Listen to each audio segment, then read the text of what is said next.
I want to say a few words about the events of the last few days. This past weekend, federal agents conducted large-scale workplace raids in and around Los Angeles. Those raids continue as I speak. California is no stranger to immigration enforcement, but instead of focusing on undocumented immigrants with serious criminal records and people with final deportation orders, a strategy both parties have long supported, this administration is pushing mass deportations, indiscriminately targeting hardworking immigrant families, regardless of their roots or risk. What's happening right now is very different than anything we've seen before. On Saturday morning, when federal agents jumped out of an unmarked van near a Home Depot parking lot, they began grabbing people, a deliberate targeting of a heavily Latino suburb. A similar scene played out when a clothing company was raided downtown. In other actions, a U.S. citizen, 9 months pregnant, was arrested, a 4-year-old girl taken, families separated, friends quite literally disappearing. In response, everyday Angelenos came out to exercise their constitutional right to free speech and assembly, to protest their government's actions. In turn, the state of California and the city and county of Los Angeles sent our police officers to help keep the peace. And with some exceptions, they were successful. Like many states, California is no stranger to this sort of unrest. We manage it regularly and with our own law enforcement. But this, again, was different. What then ensued was the use of tear gas, flashbang grenades, rubber bullets, federal agents detaining people and undermining their due process rights.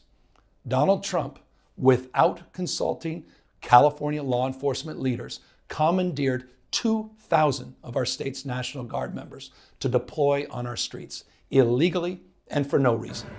This brazen abuse of power by a sitting president inflamed a combustible situation, putting our people, our officers, and even our National Guard at risk. That's when the downward spiral began. He doubled down on his dangerous National Guard deployment by fanning the flames even harder. And the president, he did it on purpose.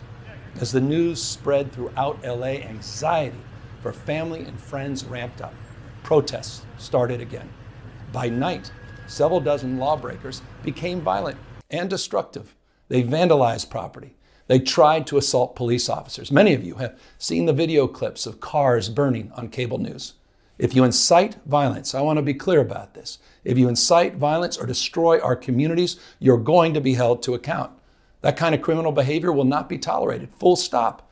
Already more than 220 people have been arrested, and we're reviewing tapes to build additional cases, and people will be prosecuted to the fullest extent of the law. Again, thanks to our law enforcement officers and the majority of Angelenos who protested peacefully, the situation was winding down and was concentrated in just a few square blocks downtown. But that's not what Donald Trump wanted.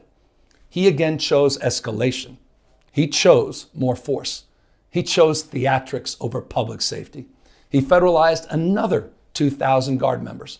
He deployed more than 700 active U.S. Marines. These are the men and women trained for foreign combat, not domestic law enforcement. We honor their service. We honor their bravery.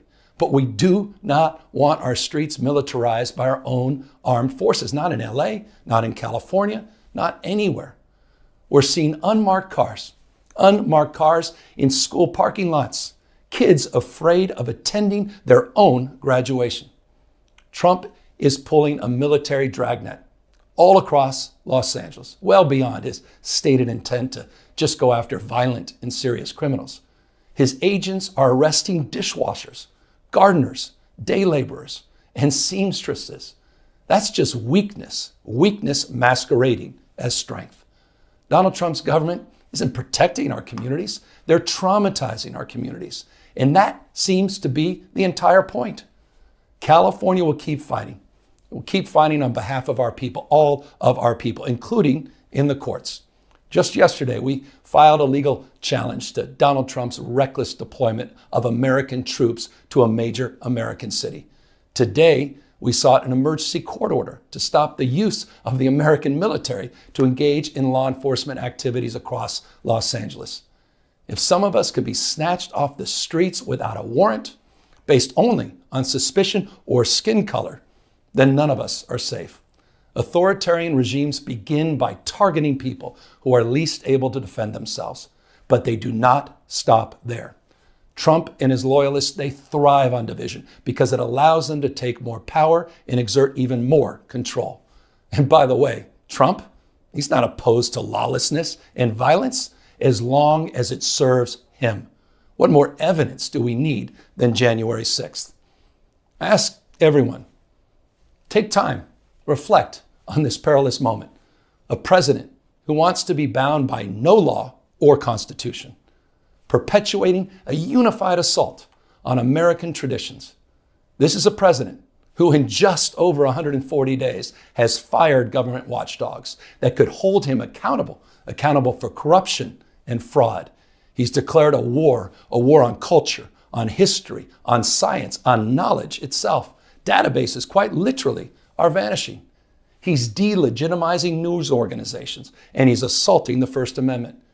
And the threat of defunding them, at threat, he's dictating what universities themselves can teach. He's targeting law firms and the judicial branch that are the foundations of an orderly and civil society. He's calling for a sitting governor to be arrested for no other reason than to, in his own words, for getting elected. And we all know this Saturday, he's ordering our American heroes, the United States military, and forcing them to put on a vulgar display to celebrate his birthday, just as other failed dictators have done in the past. Look, this isn't just about protests here in Los Angeles. When Donald Trump sought blanket authority to commandeer the National Guard, he made that order apply to every state in this nation. This is about all of us. This is about you. California may be first, but it clearly will not end here. Other states are next. Democracy is next. Democracy is under assault before our eyes. This moment we have feared has arrived. He's taking a wrecking ball to our founding fathers' historic project. 3 co-equal branches of independent government. There are no longer any checks and balances. Congress is nowhere to be found. Speaker Johnson has completely abdicated that responsibility. The rule of law has increasingly been given way to the rule of Don. The founding fathers, they didn't live and die to see this kind of moment. It's time for all of us to stand up. Justice Brandeis, he said it best. In a democracy, the most important office, with all due respect, Mr. President, is not the presidency, and it's certainly not governor. The most important office is office of citizen. At this moment, we all need to stand up and be held to account, a higher level of accountability. If you exercise your First Amendment rights, please do it peacefully. I know many of you are feeling deep anxiety, stress, and fear, but I want you to know that you are the antidote to that fear and that anxiety. What Donald Trump wants most is your fealty, your silence to be complicit in this moment. Do not give in to him.